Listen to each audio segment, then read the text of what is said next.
അങ്ങനെ നമ്മുടെ ബേബീസ് വന്നിട്ട് ഓൾമോസ്റ്റ് 1 മന്തൊക്കെ കഴിഞ്ഞു കേട്ടോ. അപ്പോൾ ഞാൻ പ്രഗ്നൻ്റ് ആയ സമയത്ത് എനിക്ക് ഭയങ്കര ഹാപ്പി ആയിരുന്നു. ഇവർ സമ്മർ ബേബീസ് ആയതുകൊണ്ട് ഞാൻ വിചാരിച്ചു ഇവരെയും കൊണ്ട് പുറത്ത് പോകാം, അടിച്ചു പൊളിക്കാം, ഗബ്രിക്കുട്ടിനെയും കൂട്ടി എല്ലായിടത്തും ട്രിപ്പൊക്കെ പോകാമെന്നൊക്കെ വിചാരിച്ച് ഭയങ്കര ഹാപ്പി ആയിട്ടിരിക്കുകയായിരുന്നു. പക്ഷെ ഉണ്ടായി കഴിഞ്ഞപ്പോഴാണ് മനസ്സിലായത് ഈ പറയുന്ന പരിപാടി ഒന്നും നടക്കില്ല എന്ന്. അങ്ങനെ എന്തായാലും കുറേ ദിവസമായില്ലേ അകത്ത് തന്നെ ചടഞ്ഞിരിക്കുന്നു. പിന്നെ നമ്മുടെ ഗബ്രിക്കുട്ടിന് കുറച്ചൊക്കെ ഒന്ന് ടയേർഡായി തുടങ്ങി. ആളും കുട്ടിയാണല്ലോ, അപ്പോൾ അവനും ഇങ്ങനെ ബേബീസിൻ്റെ കൂടെ നിൽക്കുമ്പോഴേ ഒറ്റയ്ക്കാകുമ്പോൾ അവനും സങ്കടം. Look at that, how cute they are holding hands. അങ്ങനെ എന്നാൽ പിന്നെ ഇന്ന് അവനെയും കൊണ്ടൊന്ന് നടക്കാൻ പോകാമെന്ന് വിചാരിച്ചു, കൂടെ ബേബീസിനെയും കൂട്ടാമെന്ന് വിചാരിച്ചു. അങ്ങനെ ഞങ്ങൾ ഞങ്ങളുടെ അടുത്തുള്ള പാർക്കിലേക്കാണ് കേട്ടോ പോകുന്നത്. അതിന് മുമ്പ് ഞങ്ങൾ കോക്കിൽ കയറി.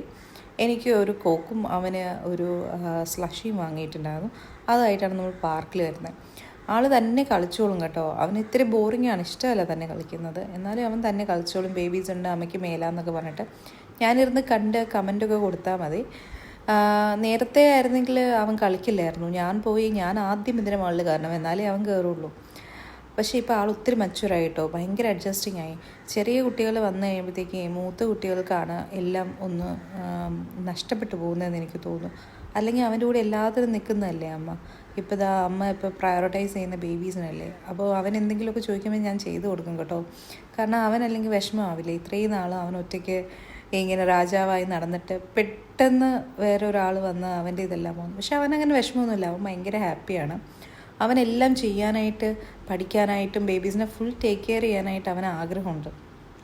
ഇപ്പം തന്നെ ഞാൻ ഇറങ്ങിയപ്പോൾ പറഞ്ഞിട്ടുണ്ടായിരുന്നു ബേബീസിനെ എടുത്തു കഴിഞ്ഞാൽ അമ്മയ്ക്ക് തുന്താൻ പാടാന്ന്. ഒന്നും പേടിക്കണ്ട അമ്മ, ഞാൻ ഓടിച്ചോളാം വണ്ടി എന്നൊക്കെ പറഞ്ഞിട്ടാണ് വന്നത്. അങ്ങനെ നമ്മളിതാ സ്ട്രോളറിൽ അവരൊക്കെ എടുത്തി. അതിൻ്റെ ഇടയിൽ വഴിയിൽ നിന്നുള്ള പുല്ലും പൂവും ഒക്കെ പറിച്ച് ബേബീസിനെ കാണിച്ചു കൊടുക്കുന്നുണ്ട്. ഏക്കോണൊക്കെ കാണിച്ചിട്ട് പറഞ്ഞു കൊടുക്കുക. അവർ 2 പേരും ഭയങ്കര ഉറക്കമാണ്.